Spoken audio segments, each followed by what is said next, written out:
ರೈತ ಬಂದರೆ ನಾನು ಸಂತೋಷ್ ಗೌಡ ವೆಲ್ಕಮ್ ಕಂಪ್ನಿ ಪ್ರತಿನಿಧಿ ಮೈಸೂರು ಜಿಲ್ಲೆ. ಈಗ ನಮ್ಮ ಮೈಸೂರು ಜಿಲ್ಲೆಯ ಆರೋಹಳ್ಳಿ ಗ್ರಾಮದಲ್ಲಿ ನಮ್ಮ ಪ್ರಿಯ ಮಾಧುರಿ ರೈತರು ಹಾಗೆ ನಮ್ಮ ಮನೋಜ್ ಕುಲಕರ್ಣಿ ಸಾಹೇಬರು ನಮ್ಮ ವೆಲ್ಕಮ್ ಕಂಪ್ನಿಯ ಹೊಸ ವೆರೈಟಿಯಾದ ಜಾವಾ F1 ಹೈಬ್ರಿಡ್ ಬೆಳೆ ವೀಕ್ಷಣೆಗೆ ಬಂದಿದ್ದಾರೆ. ಹಾಗೆ ಪ್ರಗತಿಪರ ರೈತರನ್ನ ಮಾತಾಡಿಸ್ತಾರೆ. ನಮಸ್ಕಾರ ಸರ್. ನಮಸ್ಕಾರ. ತಮ್ಮ ಹೆಸರು? ಗುರು ಅಂತ. ಗುರು ಅವರೇ.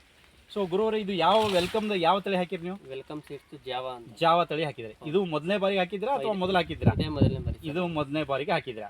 ಸೊ ಹೇಗೆ ಬೀಜ ಯಾರು ಕೊಟ್ಟರು ನಿಮಗೆ? ಬೀಜ ನಮ್ಮ ಸಂತೋಷ್ ಅವರು ಕೊಟ್ಟಿದ್ರು. ಸೊ ನರ್ಸರಿಯಲ್ಲಿ ಹಾಕೊಂಡು ತಕ್ಷಣ ನಾಟಿ ಮಾಡಿದ್ದು. ಹೌದು. ಸೊ ಯಾವ ತಿಂಗಳಲ್ಲಿ ಮಾಡಿದ್ದು? ಆಲ್ಮೋಸ್ಟ್ ಅಲ್ಲಿ ಫೆಬ್ರವರಿ ಎಂಡ್ ಅಂದ್ರೆ ಮಾರ್ಚ್ ಫಸ್ಟ್ ವೀಕಲ್ಲಿ ಮಾಡಿದ್ದೆ. ಸೊ ಇದು ಎಷ್ಟು ದಿವಸ ಆಯಿತು ಅಂದರೆ ಒಂದು 85-90 ದಿವಸ ಆಗಿದೆನಾ? ಸೊ ಹೇಗೆ ಅನಿಸುತ್ತೆ ಈ ಜಾವಾ? ಈ ಥರ ತಳಿ ನೀವು ಮೊದಲೆಲ್ಲ ಬೆಳೆದಿದ್ರಿ. ಸೊ ಅದಕ್ಕೂ ಹೋಲಿಸಿ ನೋಡಿದರೆ ಸೊ ಇದರದ್ದು ವಿಶೇಷತೆ ಏನು ಅನಿಸುತ್ತೆ ನಿಮಗೆ? ಏನಂದ್ರೆ ತುಂಬಾ ಚೆನ್ನಾಗಿ ಬಂದಿದೆ. ಸೈಜ್ ಇದೆ, ಒಳ್ಳೆ ತೂಕ ಇದೆ. ಸೊ ಸುಮಾರು ತೂಕ ಅಂತೀರಾ? ತೂಕನೂ ಚೆನ್ನಾಗಿದೆ. ತೂಕ ಒಂದು 8 kg ಇದೆ. 90 ದಿನ ಬೆಳೆ ಆದ್ರೂ 7ರಿಂದ 8 kg ತೂಕ ತರ ಬರ್ತಾ ಇದೆ.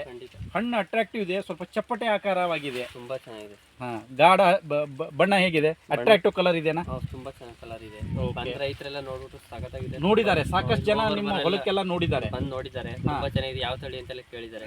ಯಾವ ಅಂತ ಹೇಳಿದೀವಿ. ಸೊ ರೈತರಿಗೆ ಏನು ಹೇಳಲು ಇಚ್ಛೆ ಪಡ್ತೀರಿ ಈ ಜಾವಾ ತಳಿ ಬಗ್ಗೆ?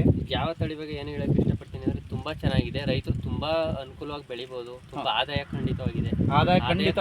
ಖಂಡಿತವಾಗಿದೆ. ನಾವು ಬೆಳೆದು ನೋಡಿದೀವಲ್ಲ, ಆದಾಯ ತುಂಬಾ ಚೆನ್ನಾಗಿದೆ. ಬೇರೆ ತಳಿ ಹೋಲಿಸ್ಕೊಂಡ್ರೆ ಇದು ತುಂಬಾ ಚೆನ್ನಾಗಿದೆ. ನೋಡಿ, ನೀವು ನೋಡ್ತಿರಬಹುದು ಹೇಗೆ ಕಾಯಿಗಳ ಕಚ್ಕೊಂಡಿದ್ದ ಪ್ರಮಾಣ. ಇಲ್ಲಿ ನೋಡಿ, ಬನ್ನಿ ನೋಡಿ, ಈ ಕಡೆ ನೋಡಿ ಇಲ್ಲೇ ಪಕ್ಕದಲ್ಲಿನೇ ನೋಡಿ. 90 ದಿನ ಬೆಳೆ ಆದ್ರೂ ಎಷ್ಟು ಕಾಯಿಗಳ ಕಚ್ಕೊಂಡಿದೆ. ಸೊ ಬಳ್ಳಿ ಗ್ರೋತ್ನು ಚೆನ್ನಾಗಿದೆ. ಸೊ ರೋಗನೂ ಅಷ್ಟು ಪ್ರಮಾಣ ಏನೂ ಇಲ್ಲ. ಸೊ ಒಳ್ಳೆ. ಇದು ಎಷ್ಟು ಎಕರೆ ಇದೆ? 1 ಎಕರೆ ಇದೆ. ಸೊ ನೀವು ಎಷ್ಟು ಇಳುವರಿಯನ್ನು ಎಕ್ಸ್ಪೆಕ್ಟೇಷನ್ಸ್ ಮಾಡ್ತಾ ಇದ್ರಿ? 20 ಟನ್ನು, 20-25 ಮ್ಯಾಕ್ಸ್ 20 ಮೇಲೆ ನೀವು. ಸೊ ಸಂತೋಷವಾಯಿತು, ನೀವು ನಿಮ್ಮ ಅನುಭವವನ್ನು ಹಂಚಿಕೊಂಡಿದ್ದೀರಿ. ನಮಸ್ಕಾರ, ಧನ್ಯವಾದ.